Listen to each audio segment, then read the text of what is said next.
First, I would like to thank Dr. Arruda, who resigned yesterday. For 22 months, he has given everything to protect Quebecers against the virus. Dr. Arruda, on behalf of all Quebecers, thank you. Dr. Boileau has agreed to replace him as interim director. I would also like to thank him for taking on this responsibility. I just want to talk about Dr. Arruda for a moment. And I'd like an answer for all three if that's possible. Do you stand by his medical advice, his public health advice up until now?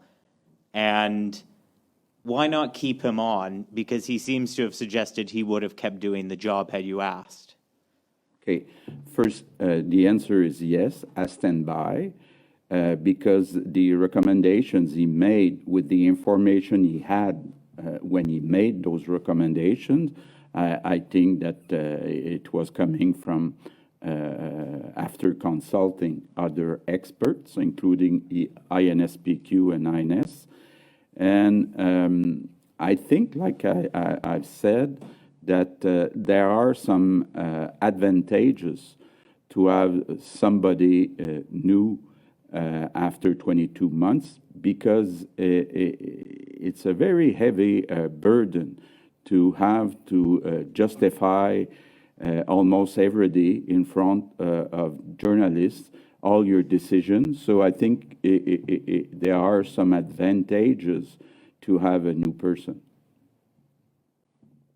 And I will take the occasion, if you don't mind, to thank Dr. Arruda, because of I think we know for everyone how tough the last 22 months have been, but I just share my personal experience of being in the management on a daily basis of this pandemic.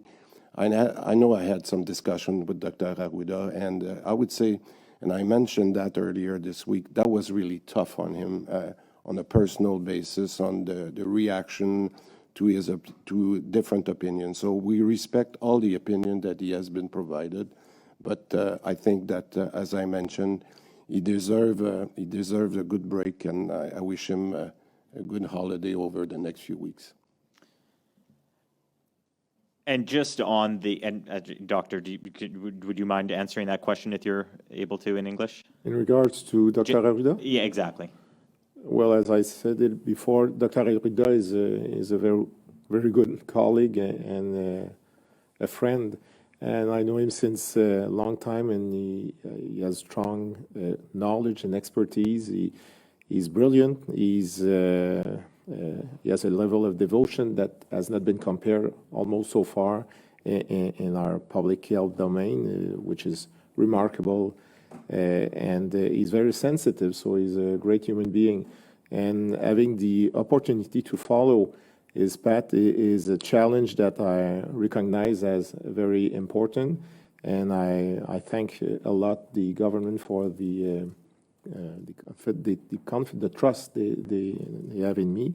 But it's a great challenge because Horacio has been a great leader, and I think that his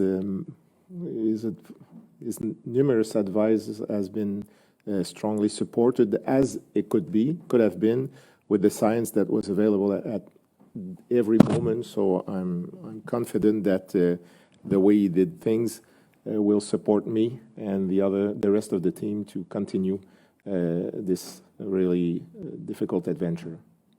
Dr. Arruda in his resignation letter cited that he saw an erosion of public trust. What do you say to those who say he's taking the fall for mistakes that you made? I think that Mr. Arruda, Dr. Arruda, did a very good job for the last 22 months. Of course, it wasn't easy to justify all decisions. It's not easy about every day to answer media's questions. So I think him and us thought that there would be some advantages to have a new person to answer all these questions and justify all these decisions. So I think it's a common decision. When you received Dr. Arruda's letter of resignation, did you consider at all not accepting it and keeping him on? I think I consider the advantages and disadvantages of accepting the proposal. I think I've noticed, like you, like everybody in Quebec, that it's not easy. His decisions and our decisions were challenged, and I'm not saying that the people who challenged our decisions were right, but of course it needs a lot of energy to do so. And I think after 22 months, I think that there are some advantages to have a new guy, a new person in charge of that.